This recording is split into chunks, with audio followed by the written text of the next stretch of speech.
Back to School Eye Check campaign. Start the school year right with healthy vision for your kids. Free Kids Eye Checker plus 15% off on kids frame. Only at Kaveri Opticians next to Flower Market, Malleshwaram. Chinnaswamy ಸ್ಟೇಡಿಯಂನಲ್ಲಿ 11 ಜನ ಅಮಾಯಕರು ಜೀವ ಕಳ್ಕೊಂಡ್ರು. ಈ ಪ್ರಕರಣಕ್ಕೆ ಸಂಬಂಧಪಟ್ಟಂತೆ ಸಾಕಷ್ಟು ಬೆಳವಣಿಗೆಗಳಾಗ್ತಾ ಇದೆ. ಪ್ರಮುಖವಾಗಿ ರಾಜಕೀಯ ವಲಯದಲ್ಲಿ ಇದೇ ವಿಚಾರಕ್ಕೆ ಸಂಬಂಧಪಟ್ಟಂತೆ ಸರ್ಕಾರ ಮತ್ತು ವಿಪಕ್ಷಗಳ ನಡುವೆ ಕೇಸರಿಚಾಟ ಆಗ್ತಾ ಇದೆ. ಇದೆಲ್ಲದರ ಮಧ್ಯೆ ಸಿಎಂ ಸಿದ್ದರಾಮಯ್ಯ ಫುಲ್ ಅಪ್ಸೆಟ್ ಆಗ್ಬಿಟ್ಟಿದ್ದಾರಂತೆ ಈ ಪ್ರಕರಣದ ಬಳಿಕ. ಯಾಕೆ ಸಿಎಂ ಸಿದ್ದರಾಮಯ್ಯನವರು ಫುಲ್ ಅಪ್ಸೆಟ್ ಆದ್ರು? 11 ಜನ ಜೀವ ಕಳ್ಕೊಂಡ್ರು ಅಂತನಾ? ಸರ್ಕಾರಕ್ಕೆ ಕೆಟ್ಟ ಹೆಸರು ಬಂತು ಅಂತನಾ? ಸಿಎಂ ಮತ್ತು ಡಿಸಿಎಂ ಮೇಲೆ ಆಪಾದನೆ ಬಂತು ಅಂತಾನಾ? ಗೊತ್ತಿಲ್ಲ. ಈ ವಿಚಾರಕ್ಕೆ ಸಂಬಂಧಪಟ್ಟಂತೆ ಅಪ್ಸೆಟ್ ಆದ್ರ ಅಥವಾ ಅವ್ರದೇ ಪಕ್ಷದಲ್ಲಿ ಏನಾದ್ರೂ ಬೆಳವಣಿಗೆಗಳು ಆಗ್ತಾ ಇದೆಯಾ ಅಂತ ನನ್ನ ಮನಸ್ಸು ಯಾಕೋ ಬೇಸರಗೊಂಡಿದೆ ಅಂತ ಸ್ವತಃ ಸಿಎಂ ಸಿದ್ದರಾಮಯ್ಯ ತಮ್ಮ ಆಪ್ತರ ಬಳಿ ಹೇಳ್ಕೊಂಡಿದ್ದಾರಂತೆ. ಯಾರನ್ನ ಕೂಡ ಭೇಟಿ ಮಾಡಲ್ಲ ಅಂತ ಸ್ವತಃ ಸಿಎಂ ಸಿದ್ದರಾಮಯ್ಯ ಹೇಳ್ಕೊಂಡಿದ್ದಾರೆ. ಪ್ರಕರಣದ ಬ್ರೀಫಿಂಗ್ಗೆ ಪೊಲೀಸರಿಗೆ ಮಾತ್ರ ಅವಕಾಶ ಇದೆ. ಲೈಬ್ರರಿಯಲ್ಲಿಯೇ ಹೆಚ್ಚು ಸಮಯ ಕಳೆದಿದ್ದಾರೆ ಸದ್ಯ ಸಿಎಂ ಸಿದ್ದರಾಮಯ್ಯ. ಕಾವೇರಿಯಲ್ಲಿ ಇರೋ ಲೈಬ್ರರಿಯಲ್ಲಿ ಸಮಯ ಕಳೆದಿದ್ದಾರಂತೆ ಸಿಎಂ. ಬಿಟ್ರೆ ಯಾರನ್ನ ಕೂಡ ಭೇಟಿ ಮಾಡ್ತಾ ಇಲ್ಲ, ಯಾರ ಹತ್ರ ಕೂಡ ಮಾತನಾಡ್ತಾ ಇಲ್ಲ. ಬದಲಾಗಿ ಪೊಲೀಸರ ತನಿಖೆ, ನಿನ್ನೆ ಅಧಿಕೃತವಾಗಿ ಸಿಐಡಿ ಅಧಿಕಾರಿಗಳು ಕೂಡ ತನಿಖೆ ವಹಿಸಿಕೊಂಡಿದ್ದಾರಲ್ಲ, ಈ ಪ್ರಕರಣಕ್ಕೆ ಸಂಬಂಧಪಟ್ಟಂತೆ ಏನಾದರೂ ಬೆಳವಣಿಗೆಗಳಿದ್ರೆ ಅವರನ್ನ ಭೇಟಿಯಾಗಿ ಇದನ್ನ ವಿವರಿಸುವುದಕ್ಕೆ ಮಾತ್ರ ಪೊಲೀಸರಿಗೆ ಅವಕಾಶ. ಅದನ್ನ ಹೊರತುಪಡಿಸಿ ತಮ್ಮ ಆಪ್ತ ವಲಯದಲ್ಲಿರೋರು, ಪಕ್ಷದ ನಾಯಕರು ಯಾರೇ ಬಂದರೂ ಕೂಡ ನೋ ಎಂಟ್ರಿ. ಸದ್ಯ ಸಿಎಂ ಸಿದ್ದರಾಮಯ್ಯನವರು ಯಾರನ್ನ ಕೂಡ ಭೇಟಿ ಮಾಡೋದಕ್ಕೆ ಮನಸ್ಸು ಮಾಡ್ತಾ ಇಲ್ಲ. ಅಷ್ಟರ ಮಟ್ಟಿಗೆ ಅಪ್ಸೆಟ್ ಆಗಿದ್ದಾರೆ ಅನ್ನುವಂತಹ ವಿಚಾರ ಸದ್ಯ ಗೊತ್ತಾಗ್ತಾ ಇದೆ. ಸಹಜವಾಗಿ ಕಾಂಗ್ರೆಸ್ಗೆ ಅತಿ ದೊಡ್ಡ ಡ್ಯಾಮೇಜ್ ಆಗಿದೆ. 11 ಜನ ಜೀವ ಕಳೆದುಕೊಂಡಿರೋದ್ರಿಂದ ಈ ಡ್ಯಾಮೇಜ್ ಕಂಟ್ರೋಲ್ ಮಾಡೋದು ಹೇಗೆ ಅನ್ನೋದು ಒಂದ್ ಕಡೆ ಟೆನ್ಷನ್ ಆಗಿದ್ರೆ, ಮೋಸ್ಟ್ಲಿ ಪಕ್ಷದಲ್ಲಿ ಬೇರೆ ಏನಾದ್ರೂ ಬೆಳವಣಿಗೆಗಳಾಗ್ತಾ ಇದೆಯಾ? ಎಐಸಿಸಿ ಅಧ್ಯಕ್ಷ ಮಲ್ಲಿಕಾರ್ಜುನ ಖರ್ಗೆ ಅವರು ಕೂಡ ಯಾರೆಲ್ಲ ಪಕ್ಷಕ್ಕೆ ಡ್ಯಾಮೇಜ್ ತರ್ತಿದ್ದಾರಲ್ಲ, ಈ ಕಾರ್ಯಕ್ರಮವನ್ನ ಯಾರು ಆಯೋಜನೆ ಮಾಡೋದಕ್ಕೆ ಒತ್ತಾಯ ಮಾಡಿದ್ರು, ಯಾರು ಈ ರೀತಿ ಅವ್ಯವಸ್ಥೆ ಆಗೋದಕ್ಕೆ ಕಾರಣಕರ್ತರಾದ್ರು, ಅಂಥವ್ರನ್ನೆಲ್ಲ ದೂರ ಇಟ್ಬಿಡಿ ಸರ್ಕಾರದಿಂದ ಅನ್ನುವಂತಹ ಸೂಚನೆ ಕೊಟ್ಟಿರುವ ಮೇರೆಗೆ ಒಂದ್ ಕಡೆ ಸಿಎಂ ರಾಜಕೀಯ ಕಾರ್ಯದರ್ಶಿಯ ಸಸ್ಪೆಂಡ್ ಆಗುತ್ತೆ, ಮತ್ತೊಂದು ಕಡೆ ಸಾಕಷ್ಟು ಬೆಳವಣಿಗೆಗಳು ಕೂಡ ಪಕ್ಷ ವಲಯದಲ್ಲೇ ಆಗ್ತಾ ಇದೆ. ಕಾರಣ, ಇಬ್ಬರು ಸಚಿವರ ಖಾತೆ ಅದಲು ಬದಲಾಗಬಹುದು, ಸಂಪುಟಕ್ಕೆ ಮೇಜರ್ ಸರ್ಜರಿ ಆಗಬಹುದು.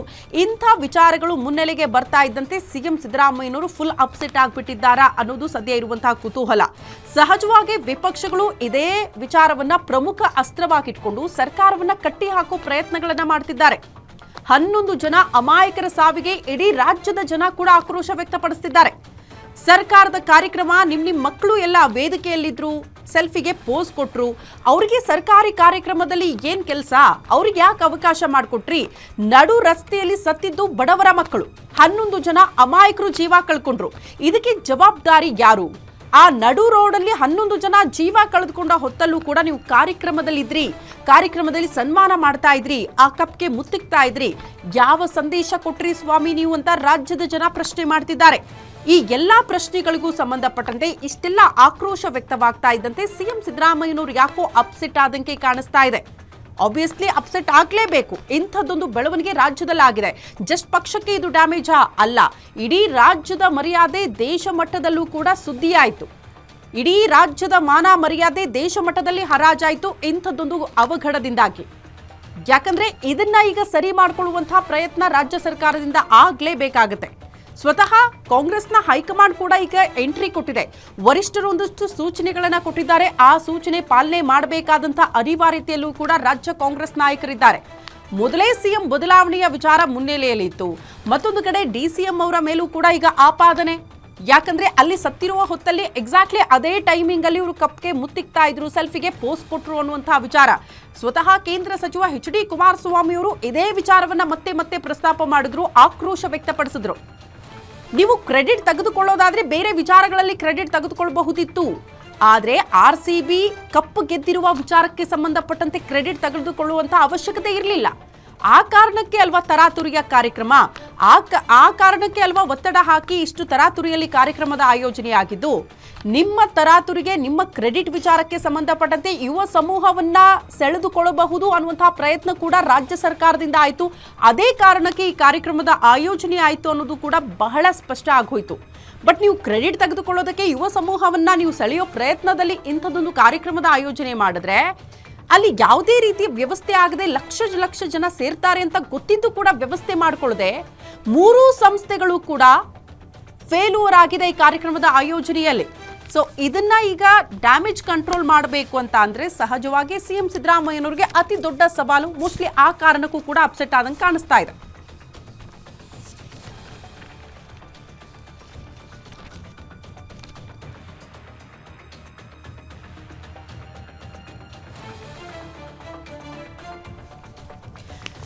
ನೋಡಿ, ಬಕ್ರೀದ್ ಹಬ್ಬ, ಆ ಬಕ್ರೀದ್ ಹಬ್ಬದ ಆಚರಣೆಯಲ್ಲೂ ಕೂಡ ಸಿಎಂ ಸಿದ್ದರಾಮಯ್ಯನವರು ಭಾಗಿಯಾಗಲಿಲ್ಲ. ಆಪ್ತರು ಮನೆಗೆ ಊಟಕ್ಕೆ ಆಹ್ವಾನ ಕೊಟ್ಟರೂ ಕೂಡ ಹೋಗಲಿಲ್ಲ. ಪ್ರಮುಖವಾಗಿ ಜಮೀರ್ ಅಹ್ಮದ್ ಖಾನ್, ನಸೀರ್ ಅಹ್ಮದ್ ಅವರು ಕರೆದ್ರೂ ಕೂಡ ಅವರ ಮನೆಗೆ ಹೋಗಲಿಲ್ಲ. ಪ್ರತಿ ಬಾರಿ ಕೂಡ ಬಕ್ರೀದ್ ಹಬ್ಬವನ್ನ ಬಹಳ ಸಂಭ್ರಮದಿಂದ ಸಿಎಂ ಸಿದ್ದರಾಮಯ್ಯನವರು ಸೆಲೆಬ್ರೇಟ್ ಮಾಡ್ತಾ ಇದ್ರು. ಪ್ರಾರ್ಥನೆಗಳಲ್ಲಿ ಭಾಗಿಯಾಗ್ತಾ ಇದ್ರು.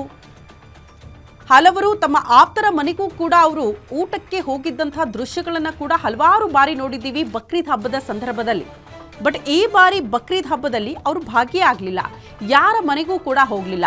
ಯಾರನ್ನ ಕೂಡ ಭೇಟಿ ಮಾಡೋದಕ್ಕೆ ಸಿಎಂ ಸಿದ್ದರಾಮಯ್ಯನವರು ಮನಸ್ಸು ಮಾಡ್ತಾ ಇಲ್ಲ. ಜಸ್ಟ್ ಪೊಲೀಸರು ಮಾತ್ರ ಈ ಪ್ರಕರಣಕ್ಕೆ ಸಂಬಂಧಪಟ್ಟಂತೆ ಏನಾದರೂ ಎಕ್ಸ್ಪ್ಲನೇಷನ್ ಕೊಡೋದಿದ್ರೆ, ಮಾಹಿತಿ ಕೊಡೋದಿದ್ರೆ ಅವರಿಗೆ ಮಾತ್ರ ಭೇಟಿಗೆ ಅವಕಾಶ ಕೊಟ್ಟಿದ್ದಾರೆ ಬಿಟ್ರೆ ಇನ್ಯಾರ ಭೇಟಿಗೂ ಕೂಡ ಅವಕಾಶ ಇಲ್ಲ ಅನ್ನೋದನ್ನ ಬಹಳ ಸ್ಪಷ್ಟವಾಗಿ ಸಿಎಂ ಸಿದ್ದರಾಮಯ್ಯನವರು ಹೇಳ್ಬಿಟ್ಟಿದ್ದಾರೆ. ಅಲ್ಲಿಗೆ ಕಾವೇರಿ ನಿವಾಸದಲ್ಲಿ ತಮ್ಮ ಲೈಬ್ರರಿಯಲ್ಲೇ ಹೆಚ್ಚು ಸಮಯ ಕಳೆಯೋದಕ್ಕೆ ಸಿಎಂ ಸಿದ್ದರಾಮಯ್ಯನವರು ಈಗ ಅಟ್ ಪ್ರೆಸೆಂಟ್ ಇಷ್ಟಪಡ್ತಿದ್ದಾರೆ ಎನ್ನುವಂತಹ ವಿಚಾರ ಗೊತ್ತಾಗ್ತಾ ಇದೆ. ಮತ್ತೊಂದು ವಿಚಾರ, 6ನೇ ತಾರೀಕು ಅವರು ದೆಹಲಿಗೆ ಹೋಗಬೇಕಾಗಿತ್ತು, ಅದನ್ನು ಕೂಡ ಮುಂದೂಡಿಕೆ ಮಾಡಲಾಯಿತು. ಕಾರಣ ಇಷ್ಟೆಲ್ಲ ಬೆಳವಣಿಗೆಗಳಾದ ಮೇಲೆ ಹೆಂಗೆ ಹೋಗಕ್ಕಾಗತ್ತೆ ಹೇಳಿ? ರಾಜ್ಯದಲ್ಲಿ ಇಂಥದ್ದೊಂದು ಘಟನೆ ಆಯ್ತಲ್ಲ, ಹೈಕಮಾಂಡ್ಗೆ ಇದನ್ನ ಹೆಂಗಾದ್ರೂ ವಿವರಣೆ ಕೊಡೋಕ್ಕಾಗತ್ತೆ ಹೇಳಿ? ಯಾಕಂದ್ರೆ ಒಂದ್ ಕಡೆ ಸಂಪುಟಕ್ಕೆ ಸರ್ಜರಿ ಆಗುತ್ತೆ, ವಿಧಾನ ಪರಿಷತ್ ಸದಸ್ಯರ ಆಯ್ಕೆ ಆಗುತ್ತೆ. ಇಂಥ ಬೆಳವಣಿಗೆಗಳ ಮಧ್ಯೆ ದೆಹಲಿಗೆ ಹೋಗ್ತಾರೆ ಸಿಎಂ ಅನ್ನುವಂಥ ಕುತೂಹಲ ಇತ್ತು. ಬಟ್ ಎಲ್ಲವೂ ಕೂಡ ರದ್ದಾಗಿ ಹೋಯಿತು. ಈ ಬಗ್ಗೆ ಮತ್ತಷ್ಟು ಡೀಟೇಲ್ಸ್ ಅನ್ನ ಕೊಡ್ತಾ ಹೋಗ್ತಾರೆ political bureau head Maruti Pavagada ದೂರವಾಣಿ ಸಂಪರ್ಕದಲ್ಲಿ. ಮಾರುತಿ, ಸಿಎಂ ಸಿದ್ದರಾಮಯ್ಯನವರು ಫುಲ್ ಅಪ್ಸೆಟ್ ಆಗಿದ್ದಾರೆ ಅಂತ ಒಂದ್ ಕಡೆ ಪಕ್ಷಕ್ಕಾಗಿರುವಂತಹ ಡ್ಯಾಮೇಜ್, ಮತ್ತೊಂದು ಕಡೆ ಅತಿ ಹೆಚ್ಚು ಕಾಲ ಸಿಎಂ ಆಗಿರುವಂತಹ ಹೆಮ್ಮೆಗೆ, ಆ ಗರಿಮೆಗೆ ಸಿದ್ದರಾಮಯ್ಯನವರು ಪಾತ್ರ ಆಗ್ತಾ ಇರುವಂತಹ ಹೊತ್ತಲ್ಲೇ ಅತಿ ದೊಡ್ಡ ಕಪ್ಪು ಚುಕ್ಕೆ ತಮ್ಮ ಕರಿಯರ್ ಅಲ್ಲಿ, ಅಂದ್ರೆ ಸಿಎಂ ಆದಂತಹ ಸಂದರ್ಭದಲ್ಲೇ. ಸೊ ಇದನ್ನ ಕಂಟ್ರೋಲ್ ಮಾಡೋ ನಿಟ್ಟಿನಲ್ಲಿ ಈ ರೀತಿ ಅಪ್ಸೆಟ್ ಆಗಿದ್ದಾರಾ ಅಥವಾ ಬೇರೆ ಏನಾದ್ರೂ ಕಾರಣ ಇರಬಹುದಾ? ಶ್ರುತಿ, ಮುಖ್ಯಮಂತ್ರಿ ಸಿದ್ದರಾಮಯ್ಯ ನೇತೃತ್ವದ ಕಾಂಗ್ರೆಸ್ ಸರ್ಕಾರಕ್ಕೆ ಈ ಘಟನೆ 4ನೇ ತಾರೀಕಾದಂತಹ ಕಲ್ತುಳಿತ ಪ್ರಕರಣ ಬಹಳಷ್ಟು ಡ್ಯಾಮೇಜ್ ತಂದಿದೆ. ಕೇವಲ ರಾಜ್ಯಕ್ಕಷ್ಟೇ ಅಲ್ಲ, ರಾಷ್ಟ್ರೀಯ ಮಟ್ಟದಲ್ಲೂ ಕೂಡ ಇದು ಚರ್ಚೆ ಆಗ್ತಾ ಇರುವಂತದ್ದು. ಕಾಂಗ್ರೆಸ್ ಹೈಕಮಾಂಡ್ಗೂ ಕೂಡ ಈ ಪ್ರಕರಣ ಮುಜುಗರ ತಂದಿರೋದ್ರಿಂದ ಕಾಂಗ್ರೆಸ್ ಹೈಕಮಾಂಡ್ ಮಟ್ಟದಲ್ಲಿದ್ದಂತಹ ಮಲ್ಲಿಕಾರ್ಜುನ್ ಖರ್ಗೆ ಸೇರಿದಂತೆ ಹಲವು ಹಿರಿಯ ನಾಯಕರುಗಳೇ ಮುಖ್ಯಮಂತ್ರಿ ಸಿದ್ದರಾಮಯ್ಯ ಹಾಗೂ ಉಪಮುಖ್ಯಮಂತ್ರಿ ಡಿ.ಕೆ. ಶಿವಕುಮಾರ್ ಬಗ್ಗೆ ಒಂದಷ್ಟು ಅಸಮಾಧಾನವನ್ನ ಹಂಚಿಕೊಂಡಿದ್ರು. ಹೀಗಾಗಿ ಕಾಂಗ್ರೆಸ್ ಹೈಕಮಾಂಡ್ಗೂ ಕೂಡ ಏನೆಲ್ಲ ನಡೀತು ಅನ್ನುವಂತಹ ಒಂದು ಮಾಹಿತಿಯನ್ನು ಕೂಡ ಕೊಟ್ಟಿದ್ರು. ಸಿದ್ದರಾಮಯ್ಯ ಅವರ ರಾಜಕೀಯ ಕೆರಿಯರ್ ಅಲ್ಲಿ ಅವರೇ ಹೇಳದಂತೆ ಶಾಸಕನಾಗಿ, ಉಪಮುಖ್ಯಮಂತ್ರಿ ಆಗಿ, ಮುಖ್ಯಮಂತ್ರಿ ಆಗಿ 2 ಬಾರಿ ಕೆಲಸ ಮಾಡ್ತಾ ಇದ್ದೀನಿ. ಯಾವತ್ತೂ ಕೂಡ ನಾನು ರಾಜ್ಯದಲ್ಲಿ ಇಂಥ ಒಂದು ಘಟನೆ ಆಗಿರೋದನ್ನ ನಾನು ಕಂಡಿರ್ಲಿಲ್ಲ. ಆದ್ರೆ ಈ ಬಾರಿ ಈ ಅಚಾತುರ್ಯ ನಡೆದು ಹೋಯಿತು ಅನ್ನುವಂತ ಒಂದು ಅಸಮಾಧಾನದ ಮಾತುಗಳನ್ನ ಮೊನ್ನೆ ಕ್ಯಾಬಿನೆಟ್ ಸಭೆಯ ಬಳಿಕ ಮಾಧ್ಯಮಗಳ ಮುಂದೆ ಹಂಚ್ಕೊಂಡಿದ್ರು. ಅವತ್ತಿಂದ ಇವತ್ತಿನವರೆಗೂ ಯಾವತ್ತು ಈ ಘಟನೆ ಆಯ್ತು, 4ನೇ ತಾರೀಕು ಈ ಘಟನೆ ಆದ ದಿನದಿಂದಲೂ ಕೂಡ ಮುಖ್ಯಮಂತ್ರಿ ಸಿದ್ದರಾಮಯ್ಯ ಅವರು ತಮ್ಮ ಎಲ್ಲಾ ಕಾರ್ಯಕ್ರಮಗಳನ್ನು ಕೂಡ ಮುಂದೂಡಿಕೆ ಮಾಡಿ ಕೇವಲ ಕಾವೇರಿಗೆ ಅಷ್ಟೇ ಸೀಮಿತ ಆಗಿರುವಂತದ್ದು. ಹಿಂದೆ ಹಲವು ಬಾರಿ ಕಾವೇರಿಯಲ್ಲಿ ಜನ ತುಳುಕ್ತಾ ಇದ್ರು. ಜನ ಆಗಿರ್ಬೋದು, ಸಿದ್ದರಾಮಯ್ಯ ಅವರ ಆಪ್ತರಾಗಿರ್ಬೋದು, ಸಿದ್ದರಾಮಯ್ಯ ಅವರ ನೋಡಕ್ ಬರ್ತಿದ್ದಂತವ್ರಾಗಿರ್ಬೋದು, ತುಳುಕ್ತಿದ್ದಂತಹ ಒಂದು ಕಾವೇರಿ ಕಳೆದ 3 ದಿನಗಳಿಂದಲೂ ಕೂಡ ಯಾರನ್ನೂ ಕೂಡ ಈ ಕಡೆ ಬರಬೇಡಿ ಅನ್ನುವಂತ ಒಂದು ಸಂದೇಶವನ್ನ ಸಿದ್ದರಾಮಯ್ಯ ಅವರು ತಮ್ಮ ಆಪ್ತರ ಮೂಲಕ ಕಳಿಸಿದ್ದಾರೆ ಅನ್ನುವಂಥದ್ದು. ಹೀಗಾಗಿ ನಿನ್ನೆ ಸಹಜವಾಗಿ ಯಾವುದೇ ಬಕ್ರೀದ್ ಹಬ್ಬ ಬಂದಾಗ ಸಹಜವಾಗಿ ಮುಖ್ಯಮಂತ್ರಿ ಆಗಿದ್ದಂತವ್ರು ಬಕ್ರೀದ್ ನಮಾಜ್ಗೆ ಭಾಗವಹಿಸ್ತಾರೆ. ಆದ್ರೆ ಸಿದ್ದರಾಮಯ್ಯ ಹೆಚ್ಚಿನದಾಗಿ ಹಿಂದೆ ಹಲವು ಬಾರಿ ಭಾಗವಹಿಸಿದ್ರು. ಜೊತೆಗೆ ಜಮೀರ್ ಅಹ್ಮದ್ ಖಾನ್ ಇಲ್ಲಾಂದ್ರೆ ನಸೀರ್ ಅಹ್ಮದ್ ಅವರ ಮನೆಯಲ್ಲಿ ಊಟಕ್ಕೂ ಕೂಡ ಹೋಗ್ತಾ ಇದ್ರು. ನಿನ್ನೆ ಸ್ವತಃ ಅವರು ಆಹ್ವಾನ ಮಾಡಿದಾಗೂ ಕೂಡ ನಾನು ಎಲ್ಗೂ ಕೂಡ ಬರುವಂತಹ ಮೂಡಲ್ಲಿ ಇಲ್ಲ ಅನ್ನುವಂತಹ ಒಂದು ಮಾತುಗಳನ್ನ ಇರುವಂತದ್ದು. ಕಳೆದ 4 ದಿನಗಳಿಂದಲೂ ಕೂಡ ಸಿದ್ದರಾಮಯ್ಯ ಅವರು ಕಾವೇರಿಯಲ್ಲಿರುವಂತಹ ತಮ್ಮ ಲೈಬ್ರರಿಗೆ ಅಷ್ಟೇ ಸೀಮಿತರಾಗಿದ್ದಾರೆ ಅನ್ನುವಂತ ಒಂದು ಮಾಹಿತಿ ಸಿಕ್ಕಿದೆ. ಶ್ರುತಿ. ಓಕೆ ಮಾರುತಿ, ಧನ್ಯವಾದಗಳು ತಮ್ಮೆಲ್ಲ ಮಾಹಿತಿಗೆ.